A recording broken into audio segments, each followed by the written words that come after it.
بہرحال حکومت اپنے طور پہ فیصلہ کرتی، لیکن اب چونکہ سپریم کورٹ اس میں شامل ہو گئے اور انہوں نے کہا، تو میرا خیال ہے وہ پھر ہمارے اوپر فرض عائد ہو جاتا ہے کہ ہم سپریم کورٹ کی جو بھی ان کی ججمنٹ کو مانا جائے. صحیح ہے. دوسری بات آپ نے میں آپ سے واپس آ رہا ہوں جنرل صاحب، میں واپس آ رہا ہوں آپ کے پاس. اسی آپ کی جو نقطہ اٹھایا آپ نے، وہی اسٹوڈیو میں ہمارے ساتھ موجود ہیں مشرف زیدی صاحب، جانا مانا نام، معروف تجزیہ کار اور لکھاری، سوشل سائنٹسٹ. بہت شکریہ مشرف زیدی صاحب. یہ جو پہ سے نام ہٹانا، پھر اس پہ مؤخر کرنا، پھر ایک جو سیاسی محاذر آئی ہے، اس کو آپ کس طرح دیکھ رہے ہیں اس وقت؟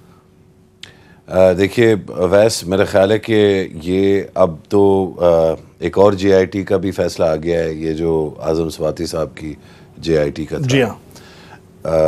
این ممکن ہے کہ جو نرمی کا اظہار، جس نرمی کا اظہار چیف جسٹس نے سندھ والے کیس میں کیا، وہی شاید وہ اس میں کریں. لیکن اصل میں یہ جو ہائی ویلیو ٹارگٹس ہیں اس اکاؤنٹیبلٹی پروسیس کے، ان کے اوپر ڈیبیٹ جو ہے، یہ پچھلے دن بھی آپ کے ساتھ بھی یہ بات ہوئی کہ ان کے اوپر ڈیبیٹ جو ہے وہ ایک طرح سے ناقص اور اتنی زیادہ اس کا حاصل نظر نہیں آتا، کیونکہ بنیادی طور پہ جو ان جے آئی ٹیز یا ان پروسیسز کا جو آؤٹ کم ہے وہ سوسائٹی یا اسٹیٹ سٹرکچرز میں جو جڑ گئی ہے کرپشن، اس کا تو یہ توڑ کسی طرح سے بھی نہیں ہے. یہ اور کیونکہ جانبدارانہ طریقے کا ایک سما پریزنٹ کرنا، چاہے وہ واقعی غیر جانبدار ہو یا نہ ہو، لیکن جانبدار اس کو دکھا کے لوگ اس کا سیاسی فائدہ بھی اٹھا سکتے ہیں، جس کو آپ وکٹمائزیشن یا وکٹمہڈ کہتے ہیں. تو اگر ایک consistent policy who across the board تو یہ بہت بہتر ہوگا، کیونکہ اگر اس پروسیس نے، اکاؤنٹیبلٹی کے پروسیس نے کنٹینیو ہونا ہے تو اس کے لیے غیر جانبدارانہ اور انڈسکرمنیٹ ہونا بہت ضروری ہے. ایک یہ بات، اور دوسری بات یہ کہ ہم نے ماضی میں بھی دیکھا، اسٹیبلشمنٹ کا کردار بھی دیکھا اور سیاستدانوں کا بھی دیکھا کہ کہیں نہ کہیں ڈیل ہو جاتی ہے اور وہ اکاؤنٹیبلٹی پروسیس پہ ایک کوئی نہ کوئی داغ چھوڑتی ہے. نیب کا جیسے پلی بارگین کا مسئلہ ہے، آج چیئرمین نیب نے یہ بات کی کہ جی نہ سرنگو ہوگا نیب کسی بھی دباؤ میں، اور این آر او کے کوئی چانس ہی نہیں ہے. اس سے پہلے ہم نے دیکھا کہ کچھ وفاقی وزراء نے یہ بات کی ہے کہ پلی بارگین ہو سکتی ہے، اور اس کی رقوم بھی بتائیں کہ $2 ارب یا وہ. آپ یہ بتائیے کہ سارے اکاؤنٹیبلٹی پروسیس کے اندر کہیں نہ کہیں اتنی بڑی خامی ہے جو مسئلہ چھوڑتی ہے اس این آر او یا ڈیل کی، اور جس میں اسٹیبلشمنٹ اور ہمارے جو سیاسی کھلاڑی ہیں پرانے، وہ سب شامل ہو جاتے ہیں اور پھر لگتا ہے کہ پھر وہ میدان میں آ سکتے ہیں. ویس مجھے لگتا ہے کہ ہم نیگوشیشن کی جگہ جو ہے اس کو کیوں چھوڑی جاتی ہے. ایک تو یہ کہ شاید اگر ہم خود کمپرومائزڈ ہوں تو ہم اپنے لیے ایک جگہ چھوڑنا چاہتے ہیں کہ اس کمپرومائز کو ایکسپوز نہ کیا جائے، اور دوسرا یہ ہوتا ہے کہ ہم سمجھتے ہیں کہ اس کمپرومائز سے جو فائدہ حاصل ہوگا وہ اس فائدے سے زیادہ ہوگا جو کمپرومائز نہ کرنے سے حاصل کیا جا سکتا ہے. اگر بیرونی کرنسی میں رقم پاکستان کو درکار ہے اور ہم یہ سمجھتے ہیں کہ 2, 3, 4, 5 بلین ڈالر جو ہیں ہم ان لوگوں سے نکلوا سکتے ہیں، اور شاید اس سے جو اکاؤنٹیبلٹی کا پروسیس ہے اس کو کمپرومائز کر دیا جائے، تب تو شاید کچھ سینس بنتی ہے. لیکن اگر پرائم منسٹر جو ہے ایک دفعہ نہیں متعدد دفعہ کہہ چکے ہیں کہ وہ نہیں چھوڑیں گے اور وہ کسی این آر او کو نہیں ہونے دیں گے، تو پھر میرا خیال ہے نیب چیئرمین کا اپنا حق ہے وہ جو بھی بیان دیں، لیکن میرا خیال ہے جو این آر او کا پروسیس ہے وہ ایک پولیٹیکل فیصلہ ہے اور اس کو پولیٹیشینز کو ہی چھوڑ دینا چاہیے، اور جو نیب کا کام ہے وہ نیب کو کرنا چاہیے، جو اس نے کیا ہے، جو کر رہی ہے. لیکن الٹیمیٹلی یہ جیسے میں نے پہلے کہا، الٹیمیٹلی اس پروسیس کی کلیئرٹی اور اس کی کنسسٹنسی جو ہے نا، اس کے اوپر بہت کچھ منحصر ہے. اگر آپ اس کو نہیں کنسسٹنٹ رکھیں گے، نہیں غیر جانبدار یہ نظر آئے گا اور نہیں انڈسکرمنیٹ ہوگا، تو پھر یہ آلریڈی کمپرومائزڈ ہے. میں جنرل صاحب یہ ہم نے دیکھا ہے کہ ظاہر بات ہے کہ کلیئرٹی نہیں ہے اور ایک ایمبیگوٹی ہے، ابہام ہے اس پورے احتسابی عمل کے اندر یا ایک نظام کے اندر. اس کے اندر ہم دیکھا ہے کہ ایسے خلا موجود ہیں جس کو پر کرنے کے لیے کچھ اسٹیبلشمنٹ کے ماضی میں کردار اور کچھ یہ سیاستدان، چاہے وہ نواز شریف صاحب ہوں، چاہے وہ پاکستان پیپلز پارٹی کے لوگ ہوں، کہیں نہ کہیں ڈیل کا عنصر رہتا ہے موجود. اس دفعہ آپ کو لگتا ہے کہ ایسا نہیں ہوگا یا ابھی بھی آپ کو لگتا ہے کہ کوئی نہ کوئی ڈیل ہو سکتی ہے؟ دیکھیں میری نقطہ نگاہ سے تو ڈیل سے بڑھ کے جو اور چیز ہے وہ یہ ہے کہ آج جو یہ ایلیمنٹس ہیں، جو ملوث ہیں لوگ، یہ ریاست سے زیادہ مضبوط ہیں.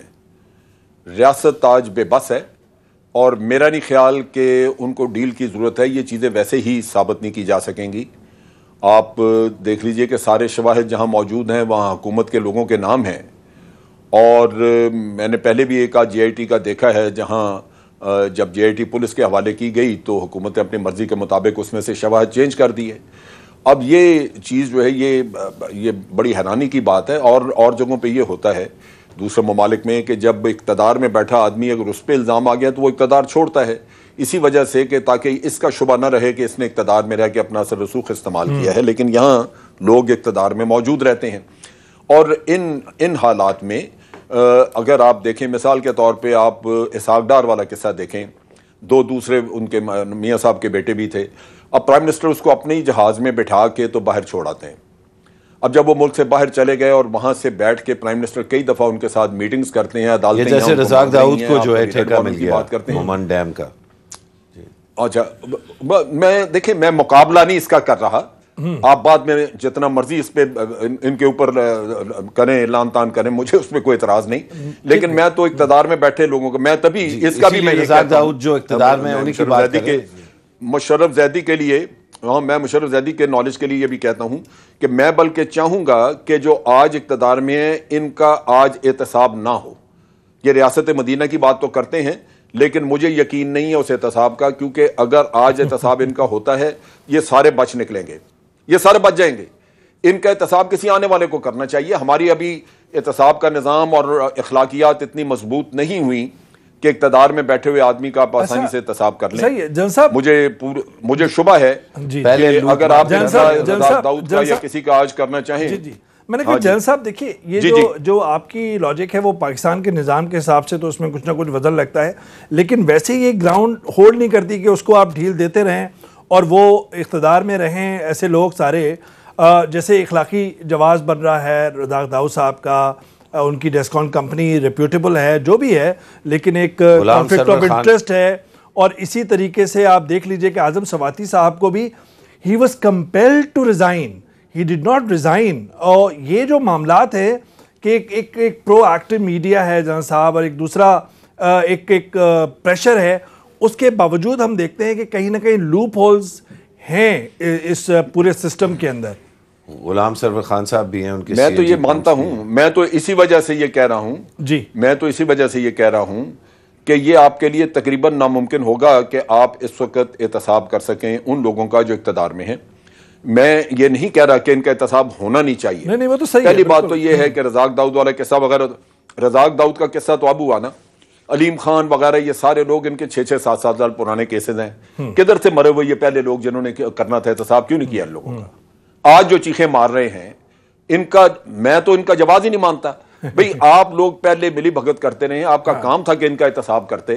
جو پرانے کیسز ہیں لٹکے ہوئے نیب کے پاس پڑے ہوئے ہیں. اب میں اچھا نیب کے اوپر اعتماد کیوں اٹھتا ہے؟ وہ اسی لیے کہ یہ 7 سال سے کیس پڑے ہوئے ہیں. ٹھیک ہے، نیب کا مینڈیٹ یہ تو نہیں تھا. آپ کیوں پکڑ لیتے ہیں آدمی کو اگر آپ نے کیس آگے؟ ابھی آپ دیکھیے راجہ پرویز اشرف، وہ ٹینٹڈ آدمی بنایا ہوا آپ نے، یوسف زا گیلانی بنایا ہوا، ان کی جان نہیں چھوٹتی کیونکہ 7 سال سے نیب نے لٹکا کے رکھا ہوا ہے. صحیح ہے. اب میں سر میں آپ کے پاس واپس آ رہا ہوں، آج چیمہ کو بھی 8 مہینے ہو گئے، میں واپس آ رہا ہوں، میں جن صاحب آپ کی طرف واپس آ رہا ہوں. صرف میں مشرف سے انپٹ لے لوں. مشرف جی آپ کچھ کہہ رہے تھے یا میں سوال آپ سے پوچھوں؟ نہیں آپ ضرور پوچھ لیجئے. بس کیونکہ جل صاحب نے وہ فرمایا، مجھے لگتا ہے مطلب یہ بھی ممکن ہے نا کہ جو لوگوں کا ابہام یا جو لوگوں کی خدشات ہیں نیب کے پروسیس کے بارے میں، ان کا ایک عنصر یہ ہے کہ ایک کیس 6 سال کے لیے پڑا رہے گا، پھر اچانک اٹھائے گا، ایسے وقت پہ اٹھے گا جیسے سیاسی جو آپ کی ایک تسلسل ہے اس کے اندر ایک کوئی نئی چیز آتی ہے تو اچانک سے کیس آ جاتا ہے. تو میرا خیال ہے کہ یہی میرا مقصد تھا. میں جو غیر جانبدار پریڈکٹیبل کنسسٹنٹ پروسیس کی بات کر رہا تھا, اس میں جو سب سے بڑا شاید ایلیمنٹ ہے وہ یہ کہ کسی کرپٹ سیاستدان یا کسی کرپٹ شخص کو یہ چیخنا یا چلانے کا موقع نہیں ملنا چاہیے کہ یہ سیاسی جو ہے وکٹمائزیشن ہو رہی ہے. اس لیے ہم کہتے ہیں کہ نیب کو زیادہ کنسسٹنٹ اور پرو ایکٹیو اور انڈسکرمنیٹ ہونا چاہیے. اچھا مشرف صاحب کے پوائنٹ سے جنرل صاحب یہی بات ہے کہ سیاسی جواز مل جاتا ہے کہیں نہ کہیں. فار ایگزامپل آپ دیکھیے کہ اصغر خان کیس ہے, آج بھی لواحقین نے اپنا جواب جمع کرایا سپریم کورٹ میں. اسی حکومت میں جب ایک احتسابی مہم جاری ہے, احتسابی جنگ جاری ہے, تو پھر ایف آئی اے کو یہ کیا ضرورت تھی کہ وہ کہے کہ جی اب کوئی اویلیبل نہیں ہے, کچھ نہیں ہے, جبکہ آپ کو پتہ ہے کہ اس سارے کیس میں سیاستدان بھی شامل ہیں. سابق آئی ایس آئی کے سربراہ اسد درانی صاحب کا بیان ہے, جنرل اسلم بیگ صاحب کا بیان ہے, تو پھر وہاں پہ بھی جی آئی ٹی بن سکتی تھی تاکہ سیاسی جواز تو نہ ملے دوسری پارٹیز کو. دیکھیں میں ایک چیز عرض کروں, میں اس میں میرا نقطہ نگاہ کیا ہے. دیکھیں یہ کیس بنا اس وجہ سے کہ اسد درانی نے اپنا ایک اعترافی بیان دیا جو کہ ایفیڈیوٹ کی شکل میں ہے. اگر عدالت یہ سمجھتی ہے کہ اسد درانی نے سچ کہا, یعنی وہ کہتا ہے میں نے پیسے دیے, اگر پیسے دینا اس کی بات سچ ہے تو جن لوگوں نے لیا وہ بھی اس کا سچ ہے, ایفیڈیوٹ تو موجود ہے اس کا, پھر کیوں نہیں عدالت ان کو بلاتی.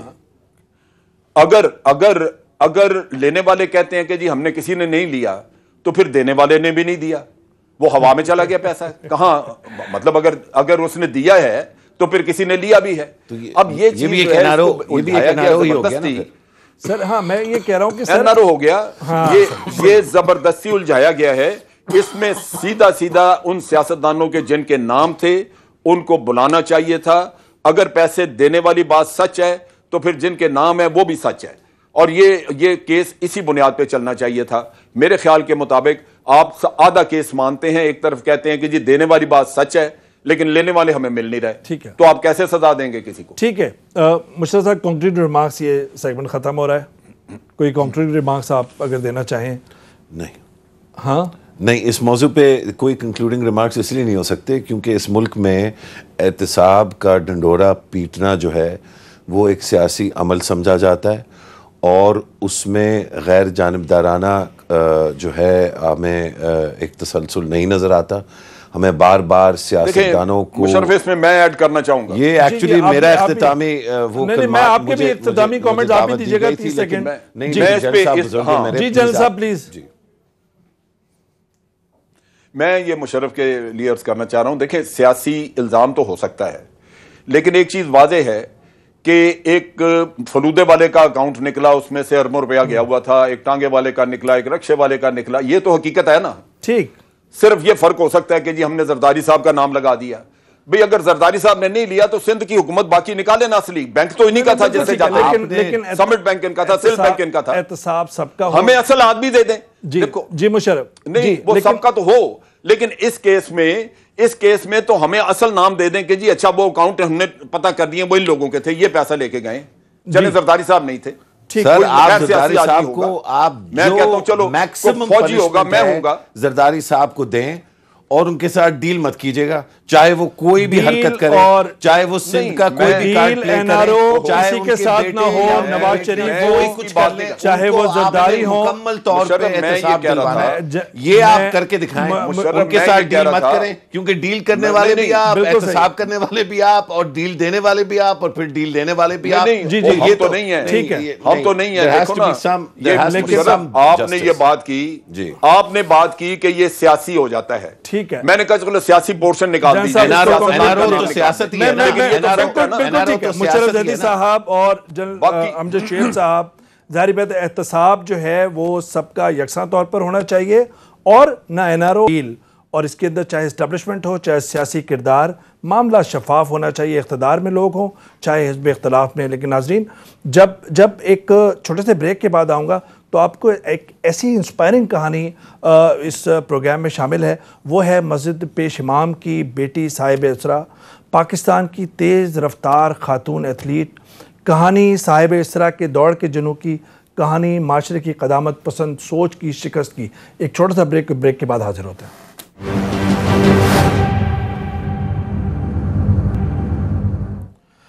ناظرین ویلکم بیک، اور اس میں ہم شامل کریں گے ایک ایسی انسپائرنگ کہانی جو پاکستان کی تیز ترین ایتھلیٹ 19-20 سال کی یہ لڑکی ہے، فیصل آباد سے تعلق ہے، نام صاحب اسرا ہے اور حجویری ٹاؤن جو ایک محلہ ہے فیصل آباد کا، وہاں پہ رہائش پذیر ہیں۔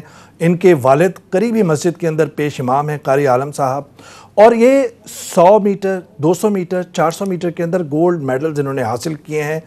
دوڑنے کا جنون، یہ کہانی صرف دوڑنے کے جنون کی نہیں ہے، یہ کہانی ہے اس لڑکی کی اور اس کے والد جو ایک ماسک کے اندر کلرک ہیں قاری عالم صاحب، کہ کس طرح انہوں نے قدامت پسند سوچ کو شکست دی ہے۔ اس وقت فیصل آباد سے ہمارے ساتھ موجود ہیں صاحب اسرا صاحبہ بہت بہت شکریہ، اور ان کے ساتھ ان کے والد جو قاری عالم صاحب بھی ہمارے ساتھ موجود ہوں گے۔ اسرا، یہ بتائیے کہ آپ کو کب لگا کہ یہ صرف آپ کو دوڑنا ہے اور دوڑ کر جیتنا ہے؟ بسم اللہ الرحمن الرحیم۔ میں نے اپنی جو سپورٹس ہے وہ اسکول لیول سے سٹارٹ کی۔ میں اکثر ٹی وی پہ بیٹھ کے دیکھتی تھی باہر کی پلیئرز کو بھاگتے ہوئے، رننگ کرتے ہوئے، اپنے ملک کے لیے میڈل لیتے ہوئے، تو مجھے بہت شوق ہوا کہ میں بھی پاکستان کے لیے ایسا کچھ کروں۔ تو اللہ کی طرف سے میرا داخلہ ایک گورنمنٹ اسکول گرلز ہائی میں ہوا، تو وہاں پہ پی ٹی آئی مس نے مجھے نکالا، اور اس کے بعد جب میں نے ریس کی تو میں نے سوچ لیا کہ میں نے بھی پاکستان کے لیے کچھ اچھا کرنا ہے۔ اسرا، یہ ٹریننگ آپ نے کیسے حاصل کی؟ جو سارا تھا کہ جب ٹیلنٹ تو تھا ہی آپ کو، پھر ٹریننگ کس طرح حاصل کی آپ نے؟ جب میں اسکول لیول پہ تھی تو مس نے ہمارے گورنمنٹ گرلز ہائی اسکول کے ٹیچر نے وہاں پہ کوچ ہائر کیا، انہوں نے ہمیں ٹریننگ کروائی، اور اس ٹریننگ سے میں نے ڈسٹرکٹ لیول، ڈویژن لیول اور پروونشل لیول پہ گولڈ میڈلسٹ بھی حاصل کیا اور بیسٹ ایتھلیٹ بھی بنی۔ اور آگے چل کر جب میں اپنی پروفیشنل لائف سٹارٹ کی تو وابڈا کی طرف سے، جب وابڈا آرمی اور یہ سارے کمپٹیشنز ہو رہے تھے، ایک چیمپئن شپ تھی جو 2012 میں لاہور میں ہوئی، وہاں پہ میں نے 4 گولڈ حاصل کیا اور 1 سلور۔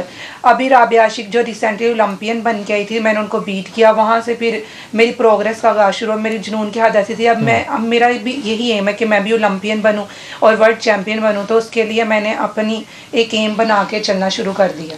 جو یہ 2018 میں آپ نے 100 میٹر بھی جیتی، 200 میٹر بھی جیتی، 400 میٹر بھی جیتی، سب گولڈ میڈل آپ نے حاصل کیے، اتنا بڑا کارنامہ؟ جی، میں نے ان تینوں ریسز میں گولڈ میڈل بھی حاصل کیے ہیں اور تینوں ہی ریسز میں بیسٹ ٹائم کیے ہیں۔ میں نے 100 میٹر 11.60 میں فاصلہ طے کیا اور فاسٹسٹ ویمن بنی، اور 200 میٹر میں نے 24 کی لگائی، اور اسی طرح 400 میٹر 55.36 میں نے طے کیا۔ اچھا بتائیے گا کہ یہ جو سارے، ظاہری بات ہے کہ اس پورے اس کے اندر اچیومنٹس کے اندر مشکلات کا کس طرح سامنا کرنا پڑے؟ یہاں تو معاشرے کے اندر آپ سڑک پہ نکلیں تو ظاہری بات ہے کہ پھر مسئلہ خواتین کو، اور کھیلوں کے اندر تو ان مسائل کو عبور کیسے کیا آپ نے؟ کافی مسائل کا حل تھا۔ پہلے اول پہ تو یہ تھا کہ میں ایک مذہبی گھرانے سے تعلق رکھتی تھی، تو کافی ساری باتیں سننا پڑی، لیکن پھر بھی میرے ابو نے مجھے بہت سپورٹ کیا، گھر والوں نے بہت سپورٹ کیا، فیملی نے بہت سپورٹ کیا، اور رشتہ داروں نے بھی کافی سپورٹ کیا، کیونکہ میرے شوق کو دیکھتے ہوئے میرے ابو نے مجھے بہت سپورٹ کیا، اور مجھے لے کے آنا جانا کافی ایکسپینسو تھا، کیونکہ گیم کرنا، آنا جانا، ڈائٹ، آپ کو پتہ ہے ایک اچھی ڈائٹ ہونی چاہیے پلیئر کے پاس، اچھے وسائل ہونے چاہیے، جو کہ میرے پاس نہیں تھے۔ اور اکثر آپ کو پتہ ہے کہ جب لڑکیاں باہر نکلتی ہیں تو بہت سارے ٹونٹ لڑکیاں مارتے سننے کو ملتے ہیں، لیکن جی، ملکوں میں تو اسرا باہر جو بھی چاہے ایتھلیٹ ہو، کچھ ہو، سڑکوں پہ دوڑ سکتا ہے، پہاڑوں پہ دوڑ سکتا ہے، یہاں پر خواتین کے ساتھ مسئلہ کیسا ہے؟ یہاں پر کافی مسئلہ ہے۔ آپ کو پتہ ہے گھر سے نکلنا اتنا مشکل ہے، تو یہ اگر ہم روڈوں پہ بھاگیں یا پھر کہیں آپ یہاں پہ قریبی کسی باغ میں چلے جائیں گے، وہاں پہ 100 لوگ اکٹھے ہو جائیں گے، 100 باتیں کریں گے۔